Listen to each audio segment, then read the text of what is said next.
Dale, Mildred. Muchas gracias, Yuli. Muchísimas gracias por acompañarnos esta tarde. Es un gusto saludarlos. Estoy viendo por aquí que nos acompañan de Uruguay, de México, de Argentina. Veo también algunos de nuestros amigos de Colombia. Y para nosotros es un día especial porque es nuestro cierre del segundo ciclo de las actividades de la Plataforma Iberoamericana de Educación para Profesionales de la Salud. El día de hoy tenemos el tema de cómo montar un laboratorio de simulación. Creo que ha sido un tema poco discutido. Vemos los proyectos ya andando, arrancando, los vemos en actividades en congresos, pero nadie quiere hablar de esos primeros días que teníamos quizás las cajas, cuando íbamos recibiendo los productos de los proveedores, o esos ratos cuando no estábamos quizás tan organizados como estamos ahora. Y el día de hoy estoy muy contenta porque nos acompañan dos grandes amigas. Tenemos a la doctora Sandra, que nos ha acompañado en todas estas sesiones. Sandra Jaramillo es profesora asistente y es coordinadora del laboratorio de simulación en la Universidad de los Andes en Colombia. Y por otro lado tengo a mi amiga, la doctora Elena Ríos, que nos acompaña hoy desde México. Ella es directora del Centro de Simulación y participa como secretaria de la Federación Latinoamericana de Simulación Médica y de Seguridad del Paciente. Y el día de hoy nos van a platicar sus experiencias. Seguramente encontraremos similitudes, pero lo más rico va a ser aprender de las diferencias que encontramos en sus experiencias. Sin más preámbulo, quisiera darle lugar a las doctoras el día de hoy.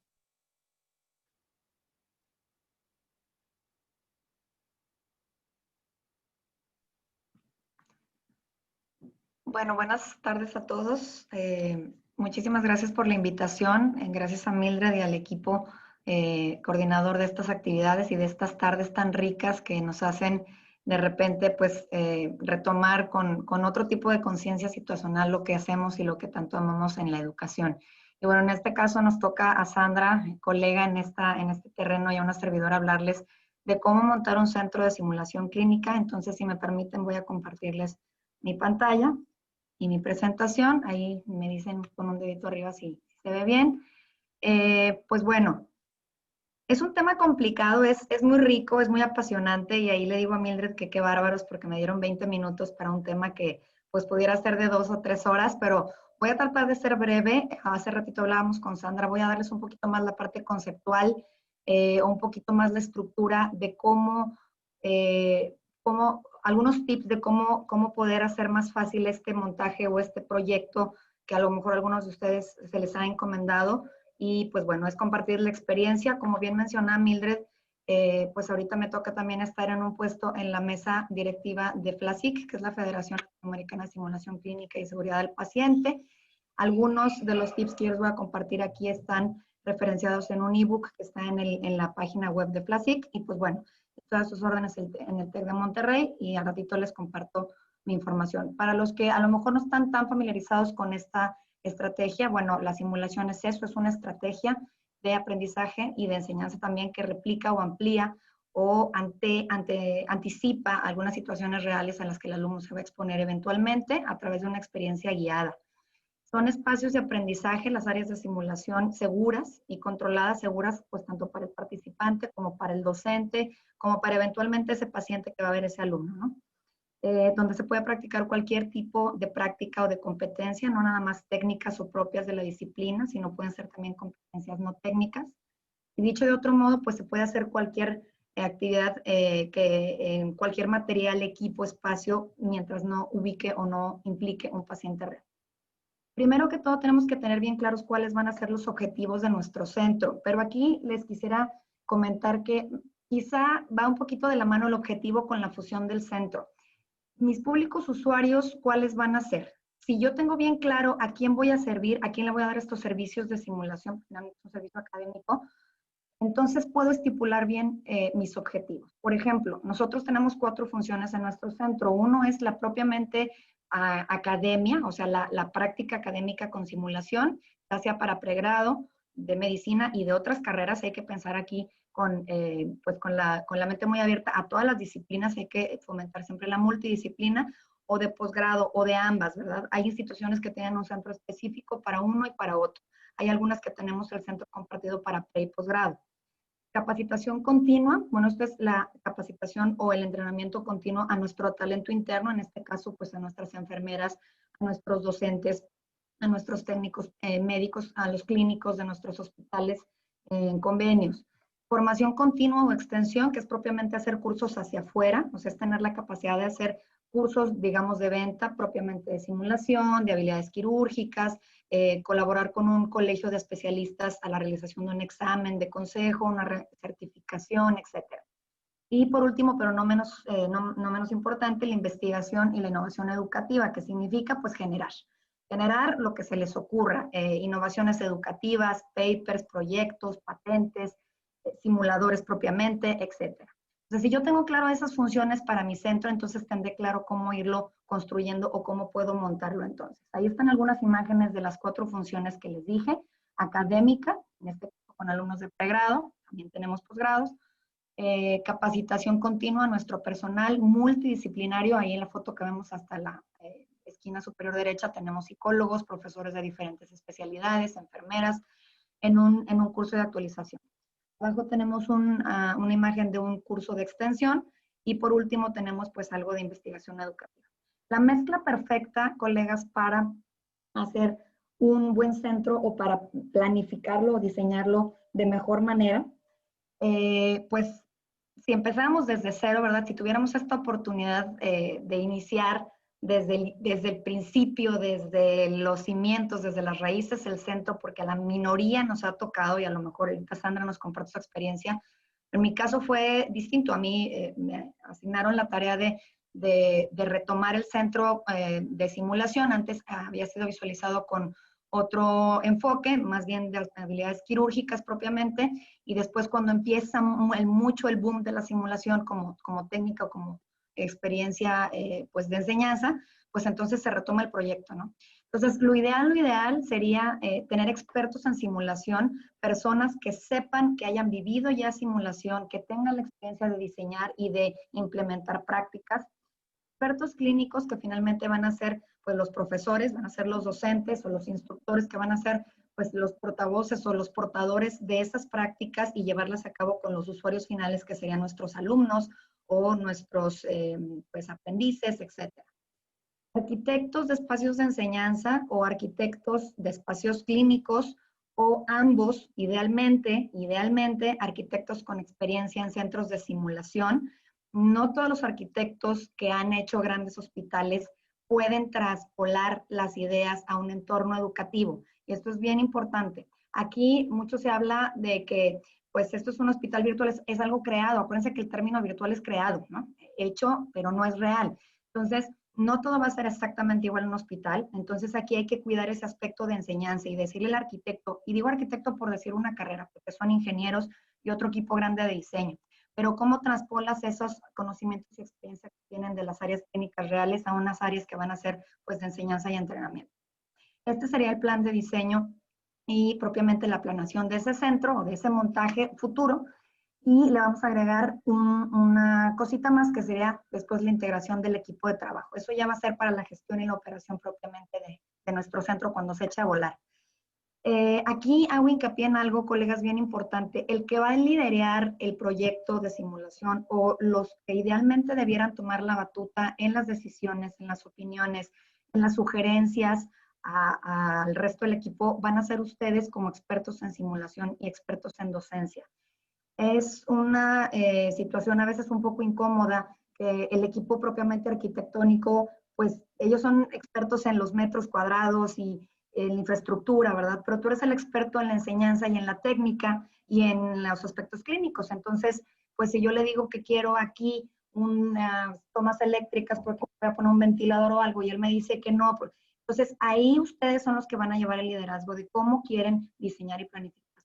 Entonces, nada más hay que tener muy buena comunicación, pero que sí quede claro que aquí la experiencia va de ustedes para ellos.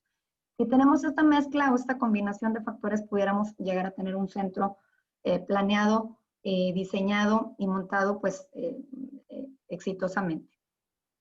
Lo primerito, lo más importante, y esto es un principio fundamental que les queremos compartir esta tarde, es que primero se debe de invertir en el recurso humano y después en lo demás. O sea, la verdad es que la mayoría de los centros empezaron o empezamos comprando, equipando, gastando, no invirtiendo, ojo, gastando en equipos y posteriormente empezamos a capacitar, empezamos a difundir, empezamos a hacer una estrategia con los docentes, etcétera.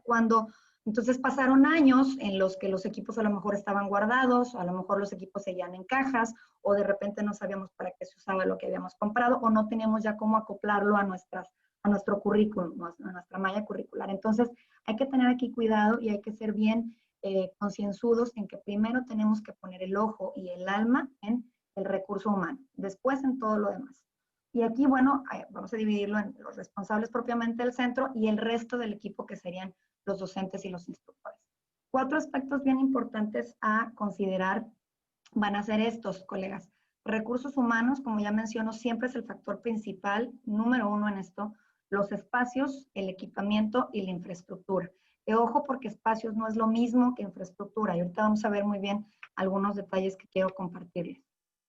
Estos 3, indiscutiblemente y tema incómodo, pero pues requieren dinero, ¿verdad? Requieren una planeación financiera, requieren presupuestación, requieren hacer, no sé, algún programa, algún paramétrico del proyecto, qué necesidades tienen ustedes de espacio, de equipo, de todo, para luego pues tener ya como business case o este plan que ustedes le presentarán a sus directivos o a las autoridades correspondientes en sus instituciones para pedir dinero. Que es una realidad, digo, esto cuesta. No todo, ojo, no estoy diciendo que siempre compremos y gastemos, pero sí tenemos que tener en cuenta que hay que invertir también dinero. El recurso humano, bueno, definitivamente la capacitación constante, la capacitación de quién, pues de todos, desde el coordinador del centro hasta todos, los becarios, los pasantes de medicina que a veces no son asignados a los centros, que son actores para ganarse un Oscar, de todos, ¿verdad? Hay que ser humildes, como siempre bien comenta nuestro decano, el doctor Jorge Valdés, y hay que saber reconocer cuando nos falta capacitarnos en algo para siempre estar actualizados y poder llevar las cosas a buen término. Formación del equipo de trabajo, bueno, es bien importante hacernos de un buen equipo, saber la gente con la que trabajamos pues, que esté capacitada en el área.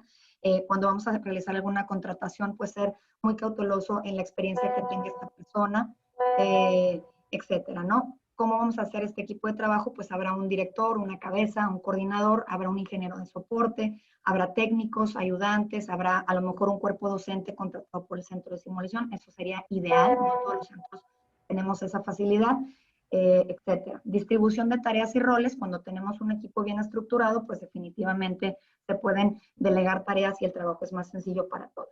Y se pueden programar las cosas con mejor logística. Y el involucro siempre de los docentes, hay que empoderar al profesor, colegas. No se trata de que el centro de simulación haga o imponga todas las actividades o las diseñe el propio centro, ¿verdad? Nosotros ayudamos, invitamos al docente a que haga este trabajo tan fino que es pues articular una práctica, decirnos qué necesita, darle el realismo necesario, etcétera. Pero siempre hay que estar en esa cálida relación con los docentes y siempre apoyando a todo nuestro recurso humano. Los espacios, bueno, idealmente, aquí es una recomendación que voy a hacer bien importante, en medida de lo posible, si les pueden dar un espacio nuevo, o sea, si pueden construir, ya les decía yo, desde cero, desde la primera piedra, pues ideal. ¿Por qué? Porque yo creo que a muchos aquí nos ha pasado que pues tenemos un espacio que de origen no estaba visualizado para estas funciones de centro de simulación y pues después se visualizó así y entonces pues hay que recorrer paredes, hay que tumbar muros y paredes y la verdad es que a veces sale mucho más caro estar haciendo estas remodelaciones sobre lo ya existente o adecuaciones en algo de infraestructura o aquí no quedó bien la bocina o aquí no se escuchó. Sale más caro y la verdad es que luego se van a ver envueltos en una cadena pues interminable de remodelaciones, ¿verdad? Hay que tomar en cuenta para la creación de los espacios todas las carreras que van a participar, todos los públicos usuarios, si se acuerdan de mi primer diapositiva, o sea, si yo tengo una escuela como la nuestra, en la que no nada más medicina va a ir al centro de simulación, sino también nutrición, psicología, odontología, no lo sé, pues entonces tendré que ver con esos directores de carrera o de programa qué requerimientos tendrían para acoplarlos en mi espacio de simulación. Creo que, digo, monetariamente hablando, sale mucho mejor tener un solo centro que administre y dé servicio a todas las carreras, que cada carrera tenga su propio centro de simulación, a menos que sean facultades inmensamente enormes, pero en el caso de que no, bueno, en un centro de simulación se pueden acoplar y llevar bien y promover la multidisciplina si se toman en cuenta desde inicio estas necesidades de todos. No nada más eso, sino hay acreditadoras para las carreras.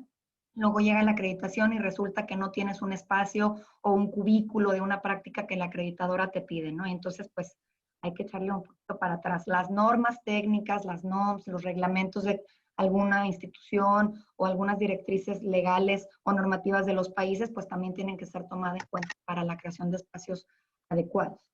Metros cuadrados, bueno, sujeto a la matrícula, obviamente cuántos alumnos voy a meter, los grupos qué tan numerosos van a ser, qué prácticas se van a dar en qué espacio, para entonces yo poder hacer este ejercicio mental de sumar, literalmente sumar los metros de cada espacio que voy a ocupar. Tienen que ser muy lógicos en esta distribución de espacios, ¿verdad? No puedo poner un área de debriefing gigantesca, si cuando el debriefing a lo mejor pues está pensado para, después de los casos simulados, que no son más de 5 personas, pero si esa área va a ser también un área multitaller, pues qué padre, entonces sí la puedo poner más grande. No puedo poner el cubículo de urgencias pequeñito y la cámara de gestel gigante para que todo el mundo entre a observar como si fuera auditorio. O sea, sí hay que ser muy lógico en este metreo, en esta medición física del espacio. Los espacios siempre son versátiles, colegas, siempre son flexibles, así deben de ser, o sea, en la simulación, créanme, los que ya tengan mucha experiencia en esto no me dejarán mentir, nada es estático, siempre cambiamos los maniquís, las camillas, las mesas, todas las áreas se vuelven de todo un poco y a veces todo a la vez. O sea, no le puedes negar un servicio a alguien, obviamente llevas una agenda y programas lo mejor posible, pero hay veces que en un día se te juntan varias cosas y a veces las cosas que se te juntan no quedan específicamente en el espacio para eso, ¿no? Entonces, pues tienes que hacer movimientos.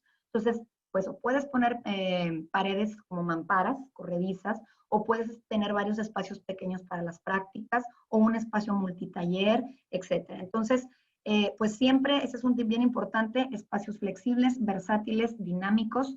Hay que tener un almacén muy grande. De verdad que esa es una recomendación que a todo mundo la damos. Créanme que lo que piensen ustedes de almacén les va a quedar corto, así que siempre multiplíquenlo por 3, porque su bodega va a ser su mejor aliada cuando recurran a la viñeta anterior. Cuando tengan esta flexibilidad y tengan que mover cosas para adaptar espacios por alguna práctica en un área que no era para, pues tendrán que meter de pronto ahí todos corriendo las camillas, los maniquís a la bodega. Si mi bodega ya la tengo saturada con los desechables, con los consumibles, pues ¿dónde voy a meter equipo grande? Entonces, mucho cuidado al pedir los metros de almacén. Tiene que haber realismo en estos espacios clínicos y sobre todo en la parte de hospital virtual o en la parte de los entornos propiamente clínicos.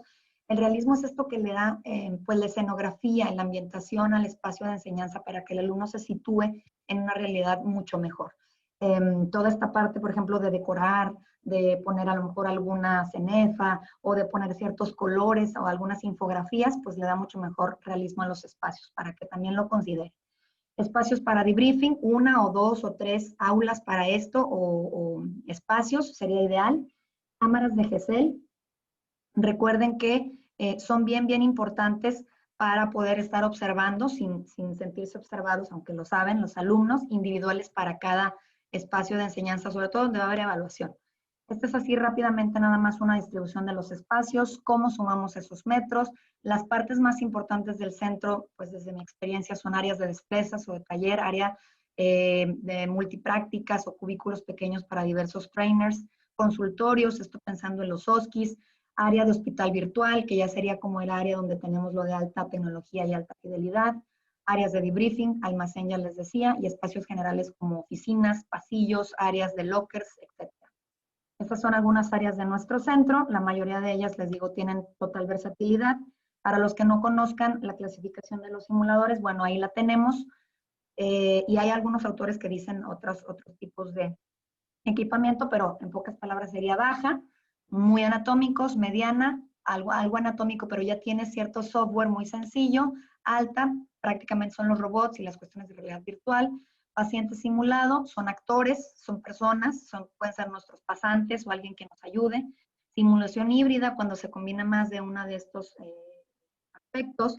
La virtualidad, que sería propiamente el sumergirse en algo pues, de aprendizaje inmersivo, y algo de bajo costo, que es algo que puede ser hecho en casa. Dicho esto, el aspecto de equipamiento pues, nos trae varias preguntas. ¿Qué compro? Pues de acuerdo a los objetivos. Si mi centro de simulación está diseñado para el pregrado únicamente, no tiene sentido que gaste 4 millones de pesos en un simulador de cirugía bariátrica. ¿Estamos? Porque a lo mejor en ningún lado del mapa curricular está esa competencia para mí. Entonces tenemos que ser muy lógicos en eso. ¿Cuánto compro? Pues acorde a la matrícula.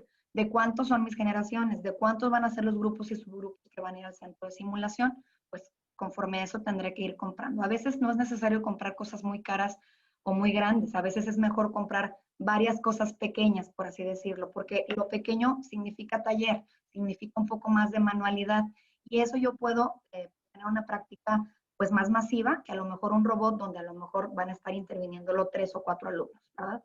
No siempre lo más caro es lo mejor. Acuérdense que no nada más hay que ser fan de las grandes empresas, también hay que ser creativos y hacer nosotros nuestros propios simuladores, más ahorita en tiempos de pandemia.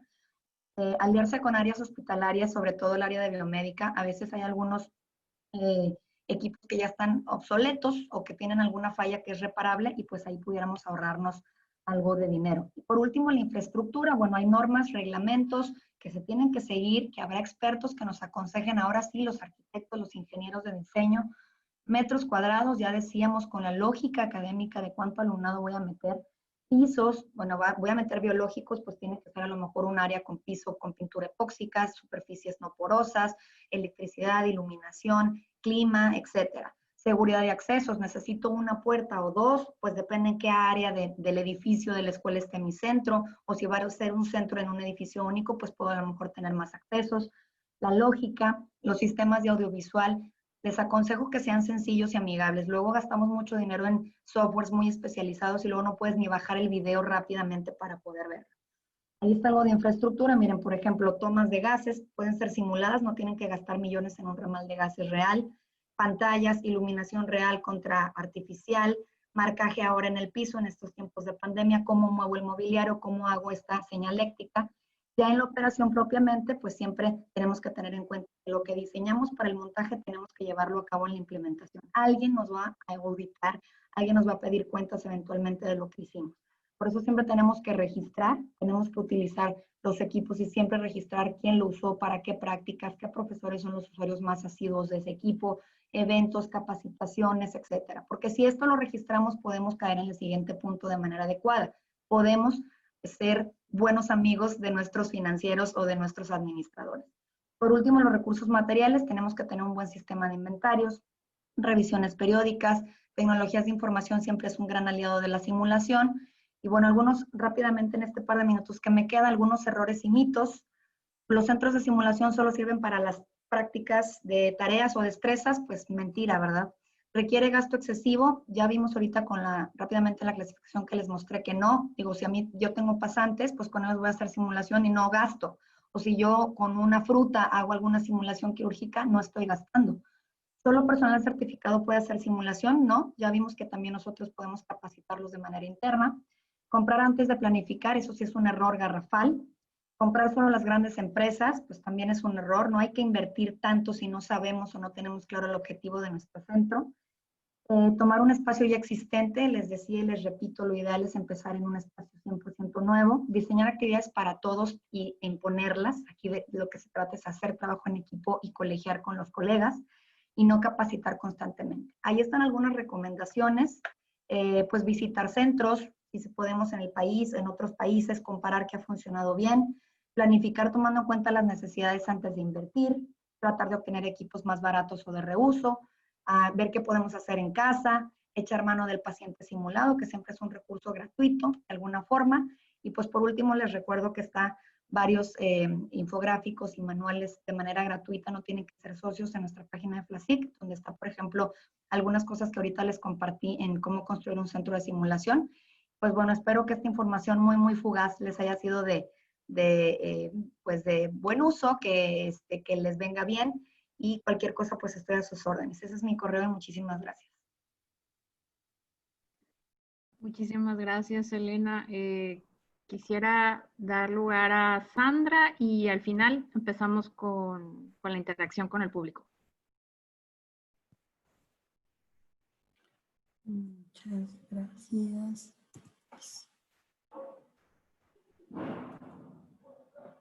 ¿Están viendo mi presentación? Así es. Muchas gracias, Mildred. Bueno, cuando escuchaba a Elena, me identificaba en muchas de las partes que ella contaba, sobre todo en la parte de la planeación, y cuando uno recibe parte de lo que es el encomendado ya en un laboratorio que está funcionando de alguna manera, y que partiendo de esa base uno tiene que reconstruir lo que hay para hacer que este sea una herramienta de trabajo que sea mucho más útil para todos. El día de hoy yo les voy a contar una experiencia donde el laboratorio de simulación desde su planeación comienza a ser útil de manera espontánea y a todo nivel como una herramienta educativa. Entonces, les voy a contar el proyecto del Hospital Simulado, William Osler, que es en lo que se ha convertido ese proyecto académico quizás más grande de los últimos años del Laboratorio de Simulación de la Facultad de Medicina de la Universidad de los Andes. Y para comenzar a hablar un poquito de lo que es este proyecto, entonces quisiera traer a colación dos conceptos que son muy importantes. El primero, que es el del aprendizaje pleno, que nos habla Perkins de su pedagogía, donde nos cuestiona un poquito sobre qué es lo que nosotros normalmente estamos enseñando a nuestros estudiantes, qué es lo que nosotros queremos brindar, y que lo más importante no es en sí cómo lo enseñamos, sino qué es lo que estamos enseñando, y partir de esos conceptos, habilidades, conocimientos que queremos enseñar, que sean realmente útiles dentro de la vida, tanto profesional como en la vida que tienen nuestros estudiantes en un futuro. Y de ahí pues desemboca toda esta teoría del aprendizaje pleno y el juego completo, que no más que, como dice Rogers, el juego da la oportunidad a los estudiantes de practicar lo que están aprendiendo. Entonces, basado en estos dos conceptos, quisimos entender y saber cómo podíamos aplicar este concepto del juego completo y el juego en el aprendizaje, y digamos la simulación era una de esas formas de poderlo hacer. Tenemos que tener en cuenta que entender es una forma de rendimiento, y usualmente lo que hacen los estudiantes, o lo que hacemos con muchas de las estrategias y muchas de las cosas que hacemos, es dar a los estudiantes un montón de conocimientos, un montón de información, pero saber información no nos garantiza que ellos sepan utilizar la información. Tenemos estudiantes que hablan montones de cetoacidosis diabéticas, que hablan montones de insuficiencia cardíaca, que hablan montones de técnicas quirúrgicas, pero eso no significa que ellos entiendan esa información y que puedan aplicarla a escenarios reales. Nuestro objetivo, digamos, dentro de la formación, es llevar a nuestros estudiantes a un nivel más alto, donde ese recopilamiento no sea simplemente guardar en la cabeza información, sino que tenga sus frutos, y que desde sus frutos genere entendimiento y por ende sea mucho más útil en su vida real. Entonces, es aquí donde hablamos como de la revolución educativa, y como esa revolución educativa en lo que se fomenta es en aumentar que los conocimientos que tengan los estudiantes sean más profundos y más prácticos, que haya mayor transferencia del aprendizaje entre lo teórico y lo que es la práctica real, y que haya interdisciplinaridad dentro del aprendizaje, pues tiene que estar unido dentro de una estrategia de aprendizaje. Y entonces, cuando estaba montando esta presentación, me acordé del concepto de que no todo tiene que estar en un mismo escenario, y no todo tiene que ser simulado, no todo se tiene que enseñar con simulación, y no todo se tiene que aprender con simulación. Y entonces recordé estos memes que comenzaron a salir durante la pandemia, de muchas personas que hacían una relación con aprender a nadar o practicar natación en las camas porque no se podían utilizar las piscinas. Nunca va a ser exactamente igual, y por más de que lo hagan en la cama, pues va realmente a ejercer el efecto o el objetivo que realmente uno quisiera con los estudiantes. Lo mismo pasa en medicina cuando utilizamos la simulación. Entonces, para entender un poco más el concepto de no solo formar el laboratorio de simulación desde el punto de vista de infraestructura que debe tener, cuáles son los espacios que debe tener, sino entendiendo como la simulación como una herramienta dentro de la enseñanza y una herramienta para el aprendizaje de nuestros estudiantes. Entonces quise traer a colación esta idea de la integración curricular de la simulación. En la guía 86 de la EMI hablan específicamente de cómo podemos hacer de la simulación una herramienta que realmente produzca resultados significativos dentro del aprendizaje de nuestros estudiantes. Y plantean 4 fases en donde se debe dar la integración curricular. Una primera fase, la planeación; la segunda, la implementación, evaluación y la revisión finalmente de este currículo que puede tener la simulación dentro de su organización. Entonces, esta primera fase de la planeación es quizás para mí la más importante y la que tiene el mayor peso dentro de cualquier proyecto. Entonces, si bien hablaban previamente de todo lo que íbamos a comprar, que dónde lo íbamos a hacer, que quiénes iban a estar, que toda esta parte es súper importante, pero también la planeación desde el punto de vista metodológico y estratégico de qué es lo que nosotros queremos enseñar. Y entonces esta planeación comienza desde definir cuáles son los desenlaces que nosotros queremos que nuestros estudiantes aprendan y en general en el currículo, y cuáles son las competencias que necesitamos que nuestros estudiantes desarrollen durante su estancia, ya sea en pregrado, posgrado o en educación continua. Después, establecer cuál es la utilidad de la simulación sobre esos desenlaces de aprendizaje o objetivos de aprendizaje. Entonces, tenemos el ejemplo de la natación. No necesariamente la natación serviría en un escenario de simulación como la cama para poderlo aprender. Entonces, hay que saber y entender que no todo se puede enseñar con simulación y que la simulación no se puede tampoco utilizar para todos los desenlaces. Definir los recursos y la viabilidad. Si bien uno puede tener unos desenlaces súper bien definidos, saber que la simulación sirve, a veces también es diferente los recursos y lo que podemos hacer, la sostenibilidad de los recursos también dentro de un laboratorio de simulación. Hay laboratorios que cuentan con muchísimo dinero y hay laboratorios que no. La simulación sí viene de la mano del signo pesos, desafortunadamente. Pero también la buena noticia es que podemos no tener mucho dinero, también podemos hacer recursos que sean muy significativos para nuestros estudiantes. Pero debemos definir qué nosotros tenemos y cómo eso que tenemos podemos aplicarlo en nuestros estudiantes. Y finalmente, definir el contenido, las estrategias y el tipo de retroalimentación a realizar. Y aquí es muy importante también lo que mencionaba Elena previamente, donde no era solamente tener un sitio increíble con unos muñecos increíbles, unos simuladores de última tecnología, sino ¿cómo voy a utilizar esos instrumentos para que no sean simplemente adornos y juegos, sino que realmente tengan un impacto dentro del aprendizaje de mis estudiantes? Y la segunda cosa es, ¿cómo los voy a utilizar de manera articulada? Uno de los grandes pecados que se ha cometido con la simulación es que, como es tan novedosa, porque es tan motivante, comenzamos todos a utilizar diferentes estrategias que implican la simulación, pero esas estrategias no son articuladas. ¿Y qué comenzamos a hacer? A perder esfuerzos de forma continua entre unos y otros, enseñando la misma cosa de diferentes maneras y los chicos se llevan nada. Y finalmente, el tercer elemento, que es el tipo de retroalimentación. Si bien la simulación siempre se nos ha vendido desde el concepto del debriefing, entender que no todas las simulaciones tienen que tener de la simulación más el debriefing, sino también hay talleres que incluyen la simulación y probablemente es mucho más importante en la etapa de pregrado estos talleres con una muy buena retroalimentación de tipo formativo que un debriefing de una simulación mucho más compleja, donde solo van a tener una exposición que probablemente no va a cumplir con los objetivos de la simulación real. Segundo, ya pasamos a la implementación.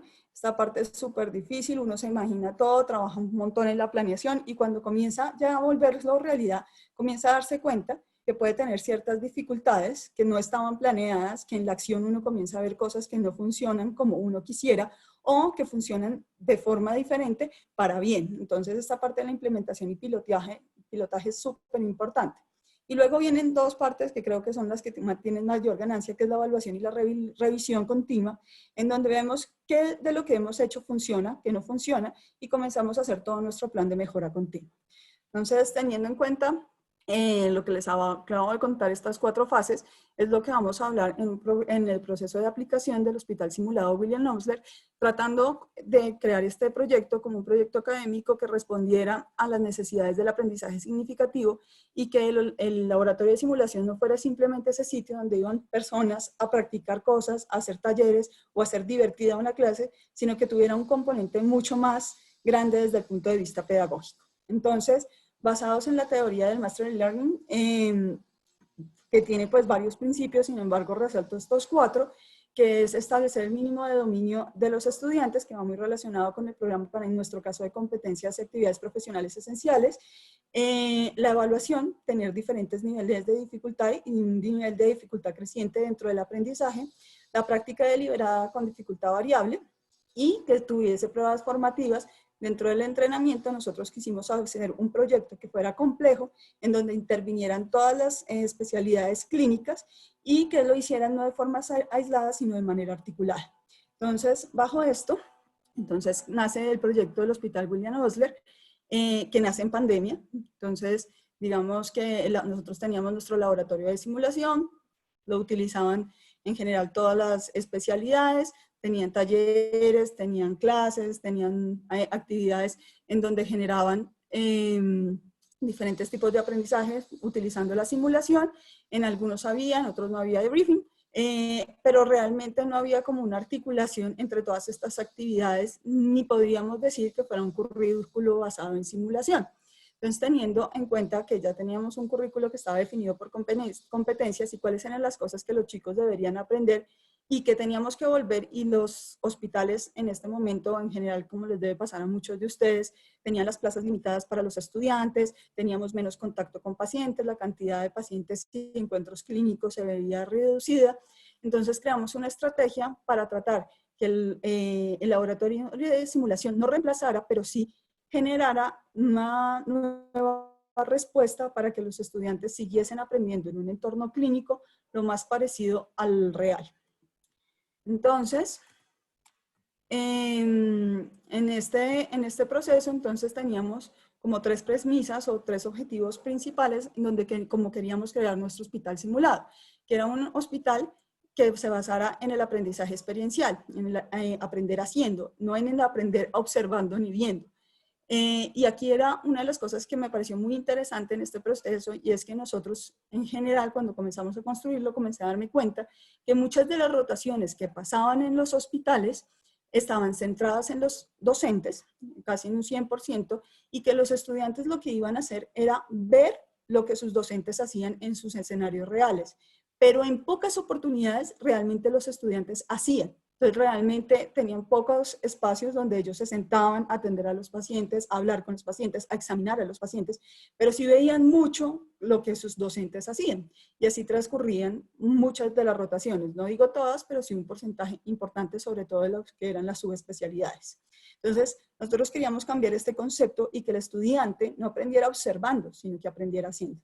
La segunda premisa era hacer del hospital simulado lo más parecido con la realidad. Entonces, que los estudiantes, pese a que sabían que era simulación, sintieran que estaban haciendo lo que harían dentro de los escenarios de práctica real, porque finalmente estábamos reemplazando parte de esas prácticas que en estos momentos deberían estarse dando en escenarios reales por este escenario que era simulado. Y la tercera premisa era que los estudiantes vieran el hospital simulado como un lugar seguro para alcanzar sus competencias. Entonces, si bien una de las cosas o de las limitantes de la enseñanza clínica que todos conocemos es la seguridad del paciente, ¿cierto? Y a veces la parte de la asistencialidad. Entonces nosotros queríamos quitar esas barreras que se encontraban dentro de los escenarios reales para que los estudiantes se sintieran seguros en aprender, equivocarse, volverlo a intentar 1, 2, 3 veces hasta que lograran alcanzar la competencia. Entonces, la planeación la empezamos más o menos desde abril de este año. Ya teníamos la idea, dijimos, listo, vamos a hacerlo. Lo que eran en este momento la infraestructura que teníamos del laboratorio de simulación, aunque era un laboratorio grande, no era lo suficientemente grande para poder incluir todo este plan que teníamos en la cabeza. Entonces comenzamos con la obra y nos tocó para coger gran parte de la facultad. Entonces, en este momento el hospital simulado tiene 3 pisos de la Facultad de Medicina, donde se adecuaron para los diferentes escenarios en donde se iban a realizar las prácticas. Entonces, el siguiente paso, que ya era comenzar con la infraestructura, pero en manera concomitante, comenzamos a trabajar sobre los objetivos de aprendizaje y sobre esos objetivos de aprendizaje construir los escenarios que necesitábamos. Donde queríamos que nuestros estudiantes rotaran y generaran sus experiencias de aprendizaje. Entonces, creamos en general 6 escenarios que considerábamos que iban de manera integrada con lo que eran las competencias de nuestro médico uniandino y las competencias que deberían desarrollar como médicos al finalizar su entrenamiento de pregrado en un país que es Colombia. Entonces generamos los espacios de urgencias, hospitalización, consulta externa, la parte de procedimientos que estaban en salas de cirugía, salas de parto y salas de disección. Una de las rotaciones que tienen que ver acá los estudiantes es medicina legal, y en este momento medicina legal tiene completamente cerradas sus puertas para estudiantes, entonces es 100% simulada, entonces por eso está esta parte de sala de disección. Y una parte un componente que nos parecía muy importante era el de promoción y prevención y los talleres de habilidades. Si bien iban a tener escenarios donde iban a interactuar con pacientes, una de las, digamos, desventajas que tienen muchos de los programas y que están comenzando a cambiar en este momento era centrar actividades en la parte de atención primaria, y quisimos darle un espacio protegido dentro de nuestro hospital simulado para que los estudiantes pudieran integrar estos conocimientos para su práctica real, y los talleres de habilidades para desarrollar habilidades técnicas que no necesariamente se desarrollaban en un ámbito, digamos, real dentro de un hospital, pero que sí eran necesarios para que mejoraran sus competencias, sobre todo en el área de cirugía, ginecología y pediatría, que es donde más utilizaban este tipo de habilidades. Con esta estructura desarrollamos un programa en el que los estudiantes van a tener entre 16 y 42 encuentros clínicos dependiendo de la duración de la rotación. Tenemos rotaciones de 1 semana y rotaciones de 5 semanas, dependiendo. Entonces, 1 semana las de las subespecialidades, oftalmología, otorrinolaringología, anestesia, pero tenemos rotaciones de 5 semanas como medicina interna, ginecología, pediatría, en donde tienen más tiempo para poder interactuar con los pacientes. El modelo que decidimos utilizar en simulación fueron los pacientes estandarizados en su mayoría, pero también tenemos modelos híbridos en donde combinamos el paciente estandarizado con el paciente simulado o los simuladores. Específicamente en pediatría es donde más utilizamos simuladores, porque por la pandemia no podemos tener niños dentro del grupo de pacientes estandarizados. Entonces tenemos los papás que sí son pacientes estandarizados y los niños suelen ser simuladores. Y este modelo híbrido también lo hemos podido utilizar en ginecología o en todos los que necesitamos hacer procedimientos o exámenes físicos que son invasivos. Los que no son invasivos los hacemos con el paciente estandarizado. Aquí vemos pues algunos de nuestros estudiantes ya con el paciente estandarizado tratando de mantener los diferentes escenarios de práctica. Entonces, para poder hacer esto realidad dentro de la planeación que necesitábamos, o sea, partíamos de que teníamos una idea, partíamos de que teníamos unos objetivos, sabíamos qué queríamos hacer, comenzamos a crear y a elaborar los guiones, y esos guiones estaban de la mano de los objetivos de aprendizaje que habíamos definido que íbamos a enseñar. Entonces, en conjunto con los coordinadores y los docentes de todas las rotaciones en general, nos sentábamos a hacer los guiones con los objetivos y los retos específicos que cada estudiante debería lograr con los casos.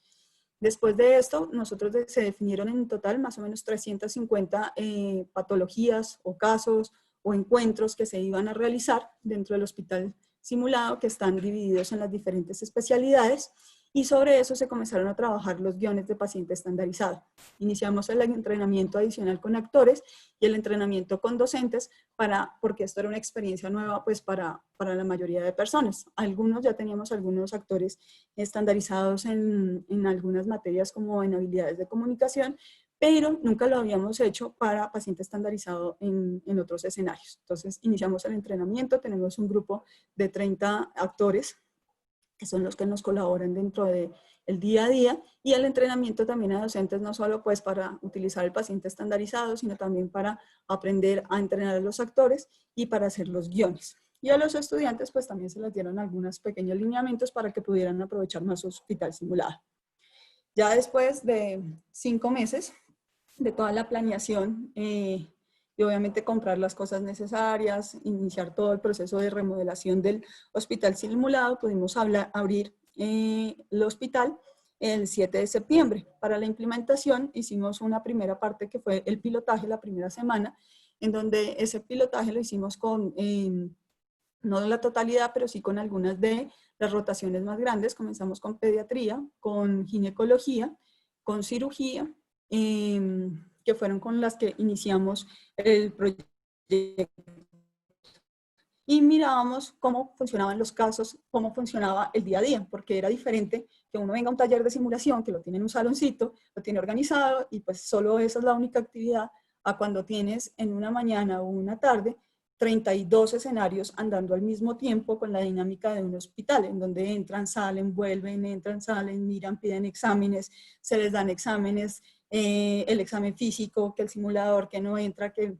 Entonces, esta parte, digamos, queríamos ver cómo funcionaba, no en la parte del pensamiento, sino cómo funcionaba en la parte práctica. ¿Para qué nos funcionó? Para muchas cosas. Nos ayudó a entender cómo iba a ser el funcionamiento, comenzamos a darnos cuenta de cosas que no habíamos pensado y que en la parte de cómo funcionaba nos iba a brindar o quitar tiempo. Comenzamos a organizar mejor los espacios, la planificación, la parte de comunicación entre profesores, estudiantes, actores y toda la parte de la organización del equipo, que quizás fue una de las cosas más importantes o más difíciles que pudimos ver. Adicional a eso, pues según eso, vimos qué eran las cosas que funcionaban, cuáles eran las cosas que no funcionaban y sobre eso pues ya pasamos a la fase de implementación. Después de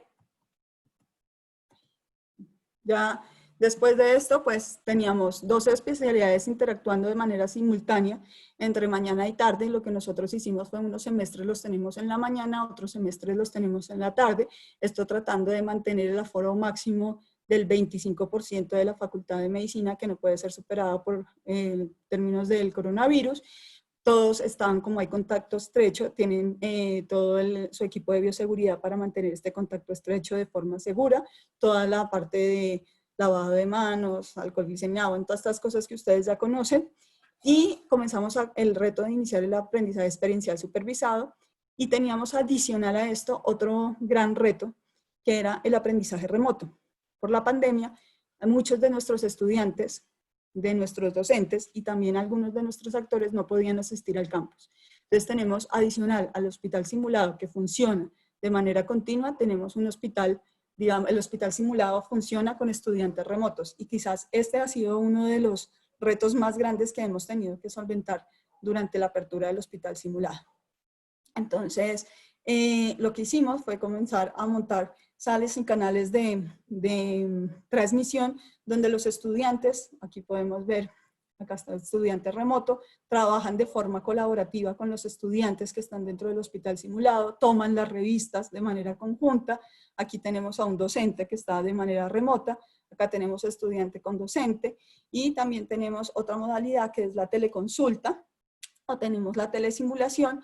Aquí vemos en este caso, este es un actor que es adulto, le ponemos filtro para que parezcan niños y hacemos las consultas también de forma,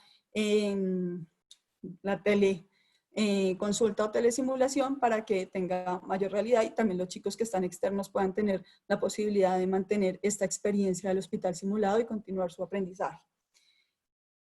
¿Qué dificultades tuvimos durante la implementación? Al principio fue muy difícil creerse el cuento para los estudiantes, para los mismos docentes, o sea, para los docentes, es que es de mentiras. Entonces, al principio creer que el actor era actor, que el escenario era lo que era, fue difícil. La primera, yo creo que la primera semana fue la que tuvo como la mayor dificultad en este aspecto, pero ya después la gente comenzó a cogerle el tiro, comenzó a creerse el cuento y ya actúan como si realmente todo lo que sucede en el hospital simulado fuera un hospital real. La otra cosa que fue difícil era que para los estudiantes no era fácil entender lo que estaba pasando, era un modelo que jamás habían utilizado. Lo más cercano que habían tenido eran las clases de habilidades de comunicación, entonces sentía que los pacientes solo les estaban enseñando a comunicar, les daba miedo examinar a los pacientes, les daba miedo preguntar, era más fácil como le preguntaban y salían a los 5 minutos a pedir 1000 exámenes para tratar de solucionar los casos o a preguntar las cosas adicionales del examen clínico que igual, pues por ejemplo, si el paciente tenía fiebre, estas cosas no se los iban a dar. Entonces, al principio veíamos cómo el estudiante le tenía miedo al paciente, pero también con el pasar de los días ya comenzaron a entender cuál era el papel del actor y del paciente estandarizado y comenzaron a compenetrarse más y a hacerse más responsables dentro de su proceso académico. Otra de las cosas es que normalmente veníamos de un sistema que estaba centrado en el docente y no centrado en el estudiante, así dijéramos lo contrario. Entonces nos costaba muchísimo trabajo que saliéramos de de este modelo y nos pudiéramos centrar nuevamente en que el tiempo era del estudiante y no del docente y la parte asistencial.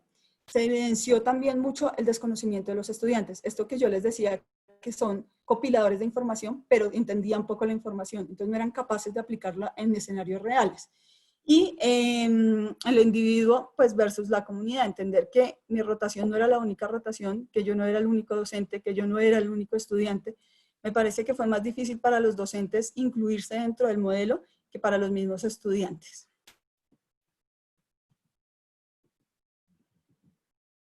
Finalmente, la evaluación en términos generales, después ya de varias semanas, entonces pueden aquí ver algunos de los comentarios que fueron como más relevantes, y en general los estudiantes, los docentes, el grupo de actores, todos en general maximizaron la capacidad que tenía el estudiante de creerse el cuento, de la simulación, que la simulación dejó de ser un juego para convertirse en una herramienta de aprendizaje donde los estudiantes tenían la obligación de hacer todo desde el comienzo, pero esta obligación venía de la mano del aprendizaje.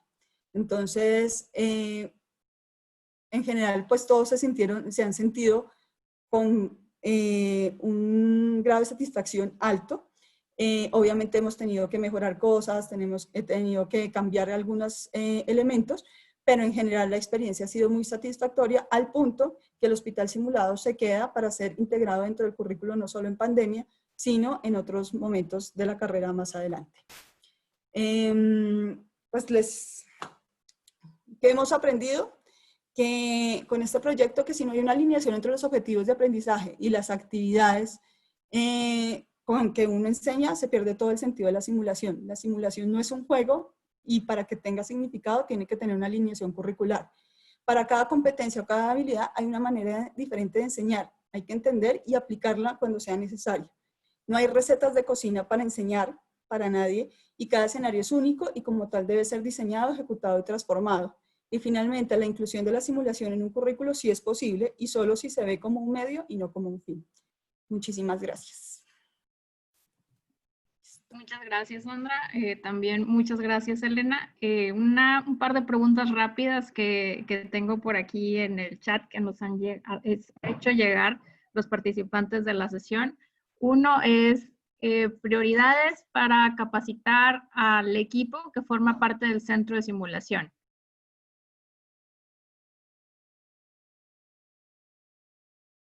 Pensando que tenemos diferentes profesionales participando y con diferentes roles, tenemos participando profesores, diseñando, dirigiendo cursos, platicaba Elena, pasantes, quizás hay equipo de pedagogos o gente con un background en educación, gente de tecnología, algunas estrategias que pudieran definirnos para priorizar la capacitación.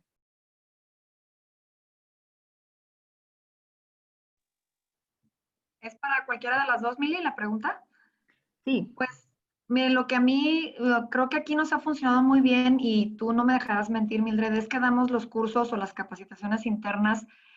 Bueno, primero tenemos todo un equipo de faculty que siempre nos apoya con esto.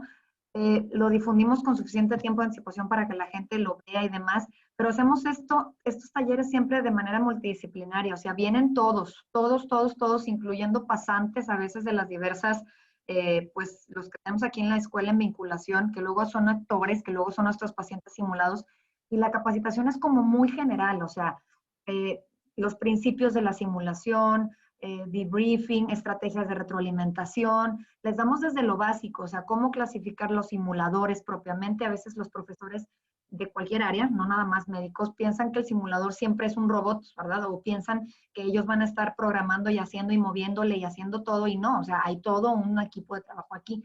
Entonces, la capacitación es eso, es muy general, desde los principios básicos propiamente de la estrategia de enseñanza de lo que es simulación, un recorrido por el centro de simulación, que sepan qué hay aquí en su escuela. A veces los profesores tienen años aquí trabajando y no saben ni siquiera que hay un centro de simulación, pocos, ¿verdad? Pero hay de repente, o profesores nuevos que no saben con qué cuentan.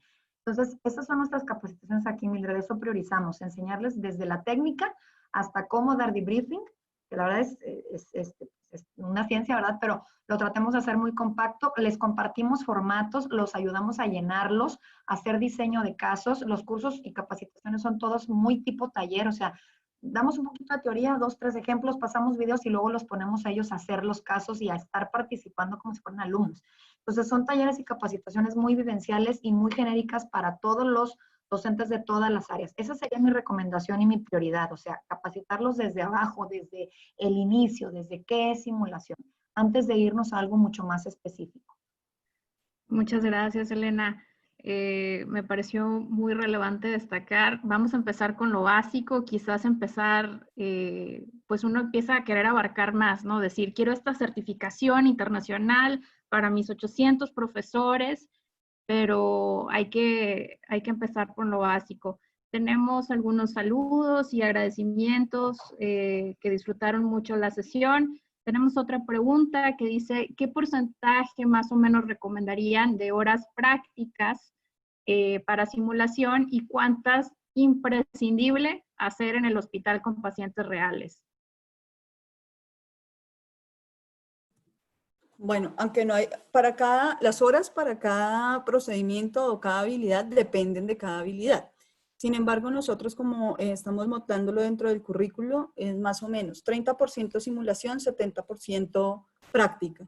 De esta manera, los estudiantes en ese 30% desarrollan todas las habilidades básicas que requieren para ir a ver pacientes reales. Y estas habilidades prácticas no deben solo centrarse en lo que comúnmente vemos en los laboratorios de simulación, que es reanimación, o sea, estas habilidades que son mucho más complejas, sino ahorita, por ejemplo, con el hospital simulado nos hemos dado cuenta de las fallas que tienen en hacer historia clínica, por ejemplo, en interrogatorio, en examen físico, en enfrentarse al paciente sin pena, sin vergüenza, en aplicar, en solicitud de forma racional de laboratorios. No saben hacer formulación, no saben prescribir órdenes médicas, no saben solicitar exámenes. Entonces, digamos que estas son habilidades que a veces se nos pasan del día a día y no nos damos cuenta que nos están enseñando porque en la práctica clínica estamos en el corre-corre, en el afán, en estar viendo al paciente desde un horario, y el hospital simulado te permite tener exactamente el mismo encuentro, pero la diferencia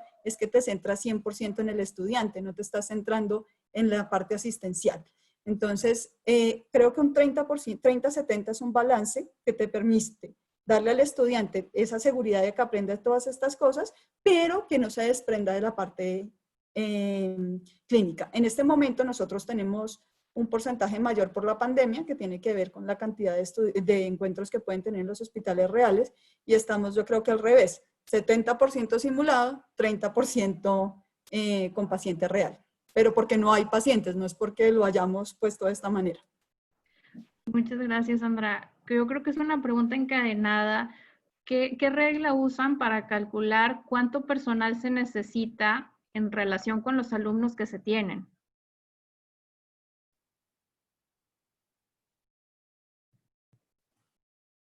Pues ahorita nosotros lo tenemos bastante personalizado, más o menos es un docente por grupo de 5 estudiantes, y hay grupos inclusive que son más pequeños.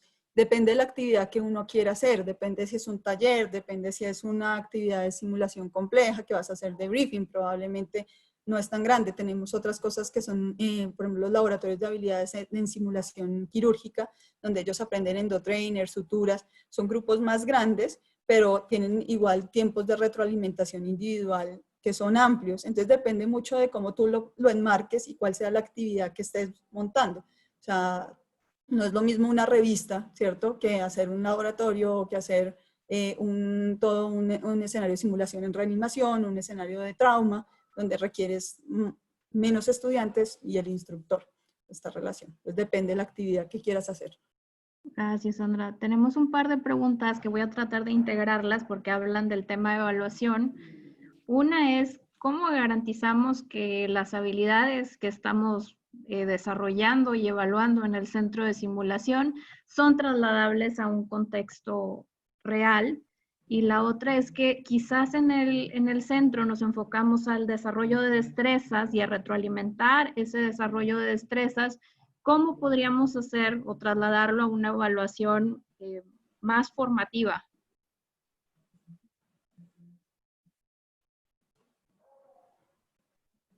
Sandra o yo, como vean. Pues, Bueno, nuestra experiencia en el centro es que usamos mucho más esta estrategia para formar que para evaluar.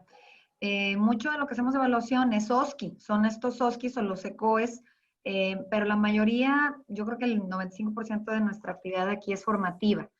Si bien usamos algunos instrumentos de evaluación tipo rúbrica o checklist o alguna lista de cotejo, no son con afán propiamente de evaluar con puntos o de manera de calificación al alumno. Siempre lo hacemos o le damos este tinte de seguridad, de confianza, de que no sienta como que ahí es donde va a morir, ¿no? Entonces le va a ir a lo mejor tomando miedo a ir al centro. Entonces, pues la verdad, Mildred, es que yo creo que la manera en poderlo formalizar más es, bueno, replanteando el diseño de la actividad, o sea, decirle al docente o al experto clínico que quiera llevar ahí a los alumnos, ojo, tanto de pregrado como posgrado, profesor, ¿quieres darle a esta práctica, a lo mejor por el peso que lleva, por la complejidad, ¿verdad? Si es un caso, pues no sé, que implica sangrado, manejo de muchas sustancias, de fármacos, a lo mejor tiene un grado un poquito mucho más de complicación, pero a lo mejor sugerirle al profesor o al docente, acuérdense que nosotros sugerimos, desde el centro de simulación no imponemos, si le quiere dar este tinte de puntaje o de evaluación formal y ayudarlo a construir un instrumento, pues, específico para ello, ¿verdad? Es difícil a lo mejor evaluar, y yo creo que mis colegas estarán de acuerdo, con un paciente real. ¿Cómo le das retroalimentación si lo está haciendo bien o mal en frente de un paciente? ¿No? Ahí como que no es un escenario propio de aprendizaje, sobre todo cosas manuales o de procedimientos, ¿no? Entonces, yo creo que mediante la construcción de buenos instrumentos de evaluación, Mildred, y proponiéndole al docente y estando en ese acuerdo, y obviamente notificarle al alumno, ¿verdad? Siempre hay que ser muy transparente con el alumno y decirle, bueno, esta actividad es meramente formativa, aquí puedes practicar tranquilo, seguro, o decirle con anticipación. ¿Sabes qué? Lean en las guías clínicas, repasen esto, ya han tenido escenarios de práctica. Ahora también, acuérdense que no es justo enseñar de una forma y evaluar de otra. Si vas a evaluar con simulación, lo ideal es que hayan venido 2 o 3 o 4 veces a hacer ese caso o esa práctica, hayan practicado previamente para ser evaluados con la misma técnica. Entonces, yo creo que mediante instrumentos formales, Mildred, se puede lograr. Muchas gracias, Elena. Y creo que estás introduciendo un tema muy importante que es como la justicia que se ve en esta evaluación, tratando de eliminar estos factores externos como la ansiedad de entrar por primera vez a un centro de simulación, el no estar familiarizado con cómo es la dinámica, cómo es la práctica. En ese sentido, hay otra pregunta que habla en el contexto actual del COVID. Estamos desarrollando y ya estamos asegurando la continuidad académica. ¿Recomiendan ustedes esperar una normalización o evaluar a los alumnos a través de la virtualidad? nosotros actualmente ya tenemos actividades reales, o sea, nuestros estudiantes ya están yendo al campus y ya están yendo a los hospitales, es decir, que no tenemos, o sea, parte de la evaluación tuvo que ser virtual, pero en este momento tenemos escenarios de práctica real, tanto simulados como en los hospitales. Entonces, en el hospital simulado, complementando un poco también lo que hablaba Elena, ya tenemos nuestras rúbricas, que tenemos rúbricas para la revista clínica, tenemos rúbricas para las presentaciones de caso, tenemos, o sea, para cada actividad no son rúbricas generales, sino son rúbricas para cada una de las diferentes actividades. Y como son actividades, digamos, pues de aprendizaje real, no son talleres de habilidades como tal, sino son encuentros clínicos reales como los que tendrían dentro del hospital, se asemejan mucho a lo que serían los escenarios de práctica con pacientes reales, que es una de las preguntas que también vi que estaban, que si habíamos podido ver o ver cómo estos aprendizajes del laboratorio se aprendían o se transferían a la realidad. Entonces, digamos, hemos visto y los mismos chicos lo dicen, o sea, esto me sirvió muchísimo, este caso fue parecido, entonces lo pude abordar, como tuve mayor retroalimentación, y la parte de la retroalimentación aquí formativa creo que es el punto más importante después del aprendizaje experiencial para los estudiantes. Entonces también es una forma de evaluación y también es una forma de aprendizaje continuo.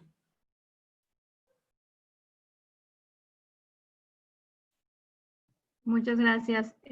Una pregunta también que nos hicieron llegar, particularmente Claudia, dice, la cámara de GESEL, tengo entendido que es costosa, ¿qué tan aconsejable es para una institución que va iniciando su laboratorio de simulación incluir esta cámara?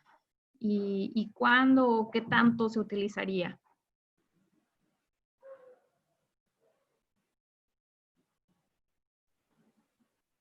Sandra, ¿quieres tú contestar? Bueno, pues particularmente yo no soy, o sea, creo que hoy en día hay muchas cosas que pueden reemplazar una cámara GSL que son mucho más costo efectivas, ¿sí? O sea, si uno tiene en el laboratorio la posibilidad de tener un video, luego coges el video, lo grabas, las personas pueden estar viendo desde afuera y no necesariamente es una cámara de GSL, o sea, uno puede, lo que hablaba Elena, hoy en día uno puede hacer muchos recursos con manufactura propia que para el laboratorio pueden ser muy eficientes en tener que gastar grandes cantidades de dinero. Es efectivo porque en la medida que uno se vea y vea lo que los otros hacen y puedas luego hacer el debriefing con la retroalimentación del uno a uno, o sea, tú te das cuenta que uno a veces hace las cosas y cuando le dicen, hiciste tal cosa y uno dice, no, yo no lo hice. O sea, es diferente la percepción que yo tengo a lo que pasa en la vida real. Entonces, digamos que grabar el acto y que otros lo puedan ver y que yo después lo pueda ver es muy útil en términos pedagógicos. Pero creo que no tienes que comprar una cámara de GC para que puedas tener este instrumento dentro de la práctica pedagógica. Entonces, si tienes una buena cámara de video, si tienes la forma de transmitir, es mucho más fácil y es más barato que comprar como toda la cámara de GSL completa. Muchas gracias, Sandra. Otra pregunta, comentario que nos hace por ahí el tremendo Eduardo Durante, que dice, ¿qué experiencias tienen llevando la simulación a los ámbitos de práctica clínica real? O dicho de otra manera, si Mahoma no va a la montaña.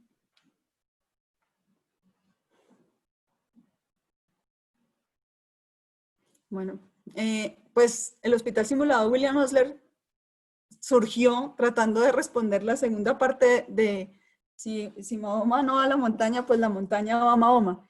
Nosotros no teníamos pacientes. Cuando decidimos hacer esto, estábamos en un momento de contingencia donde sabíamos que los hospitales iban a tener restricción importante para recibir nuestros estudiantes, pero la enseñanza clínica la tiene que hacer al lado del paciente.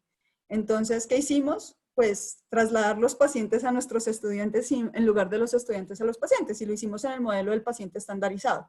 Eso fue lo que tratamos de responder. Se llama William Osler precisamente por eso, porque William Osler fue el padre de la enseñanza clínica y el que decía que para aprender uno tenía que estar al lado de los pacientes. Yo a veces me pregunto, ¿qué diría el señor William Osler cuando vea que ahorita estamos aprendiendo en un laboratorio de simulación con pacientes estandarizados o pacientes simulados en lugar de estar en los hospitales? No puedo decir que sea en este momento porque todavía estamos en fase de implementación. ¿Cómo va a ser en un futuro? Pero sí creo que independientemente la experiencia de los estudiantes, por lo que es comentarios que ellos dan, va a ser significativamente mejor y van a tener un mejor rendimiento que el que venían teniendo cuando no tenían aprendizaje experiencial. Es mi punto de vista. Muchas gracias, Sandra. Quiero hacer una pregunta que pusieron por ahí en el auditorio, pero no sé si está muy polémica y le ponemos pausa al recording para decirlo. Preguntan por acá sobre la relación con las empresas que tienen simuladores, ¿cómo manejan esas presiones de repente por el comprar el último simulador? Pues mira, en mi experiencia ha sido buena en general con las casas comerciales, con todas las que tenemos. Tenemos 2 o 3 de las marcas que ustedes ya conocen, no voy a decirlo aquí porque creo que no le pusiste pausa a la sesión. Pero pues tenemos las 2 o 3 casas comerciales grandes que casi todo el mundo tiene y tenemos algunos proveedores de simuladores anatómicos o cosas más sencillas que son incluso nacionales. También estamos hago mi autocomercial, simulación de bajo costo, simulación hecha aquí mismo. Y la verdad es que en los años que yo tengo aquí y desde que, digamos, heredé el centro de simulación, ya había una buena relación con las casas comerciales. La verdad es que si tú tienes una buena comunicación, ellos son parte del equipo. ¿Se acuerdan que yo en una diapo les ponía esta parte del recurso humano? Bueno, pues ellos también son recurso humano y también tenemos que tener empatía mutua, ¿no? Ellos con nosotros con ellos, y ser bien transparentes y en decirles, ¿sabes qué? Qué bueno que me traigas esto en demo. Mis presupuestos anuales no me dan. A lo mejor puedo presupuestarlo para 2 años, ¿verdad? O mira, tengo este simulador tuyo, ya está un poco yonkeado, no sé, llegar a algún acuerdo en el que pues haya un ganar-ganar, ¿verdad? En mi situación personal, yo he tenido mucho apoyo de las casas comerciales, no he tenido ningún conflicto con ninguna, ni grande ni chica, y ellos mismos saben, porque lo hablo muy abiertamente con ellos, ¿verdad? Cuando yo comparo un producto que es igual o muy parecido, ¿por qué me voy con uno o con otro? Y saben, y les soy honesta, y yo creo que esa es la mejor manera de llevar la fiesta en paz con ellos, ¿no? No casarte con una marca, ese es un tip que sí les doy, no amueblar tu centro ni equiparlo solo con una marca, porque a lo mejor eso te genera, si no eres muy bueno negociando, problemas a futuro. Entonces, tener de todo un poco y ser siempre bien claro con ellos. Digo, no es como que seamos así, digo, amigazos, pero sí tenerlos en muy buena relación, la verdad te va a evitar muchos problemas. Te ayudan, te sacan de apuros, de repente te prestan algo. Entonces, es eso, es una relación muy transparente, de ganar-ganar y no casarse con una sola empresa. Muchísimas gracias, Elena. Tenemos un comentario por acá de Enrique Segura, conectándolo con la pregunta anterior, que dice un aporte es que ya hay simuladores que vienen con un programa de grabación y es un recurso de menor costo que una cámara de GESEL. Nuevamente agradecer muchísimo la participación de las personas que se tomaron el tiempo de estar en la sesión hoy y de nuestras amigas invitadas que compartieron su experiencia con nosotros. Quisiera darles oportunidad para un comentario de cierre, si es que tienen por ahí un último tip.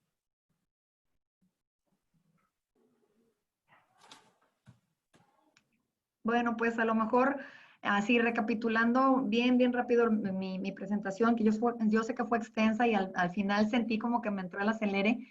Acuérdense, casi siempre nos van a dar un lugar ya existente. Traten de pues hacerlo desde cero, no remodelar y remodelar y remodelar. Eso es un tip bien importante. Acuérdense de hacer un gran espacio de almacén. De verdad, siempre piensen que esa es parte de la versatilidad de sus espacios, tener una buena bodega para meter lo que tengan que estar intercambiando de un área a otra.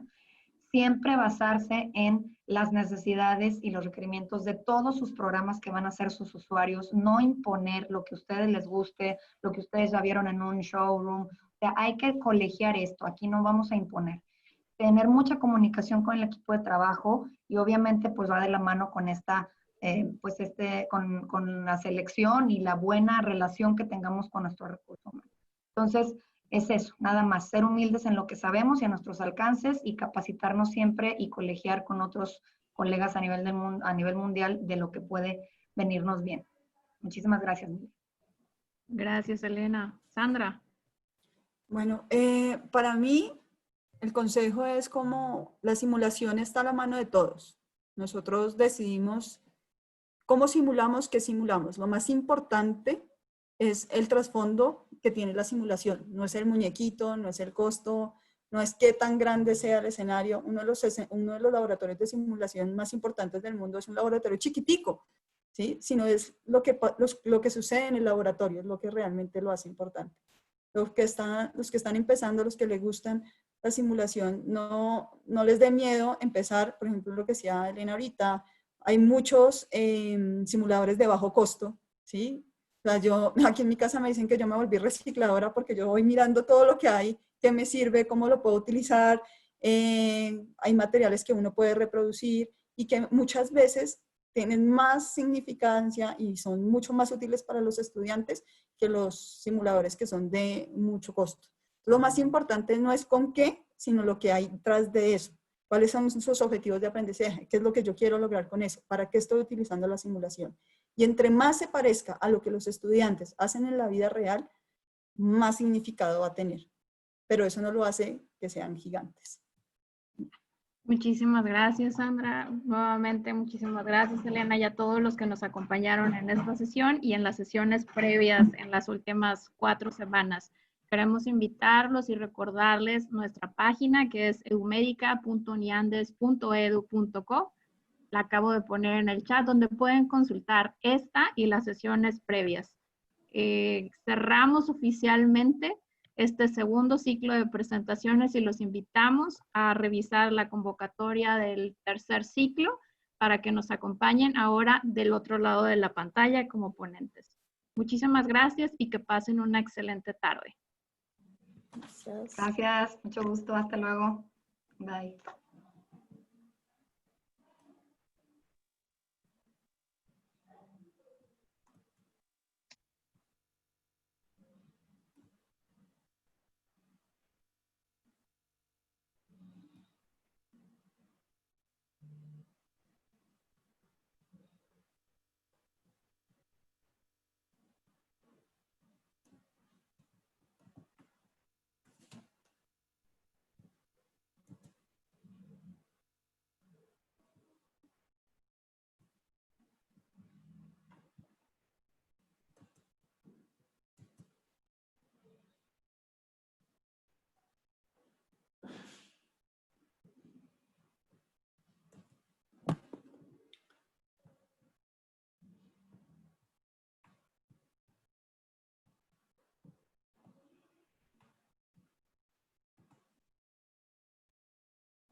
Hola Raquel, ¿cómo estás?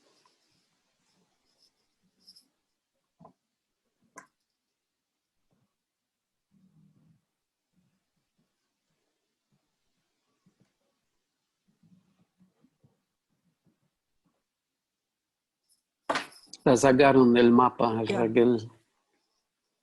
La volaron. No supe cómo No, quitarle se el voló. mute. ¿Eh?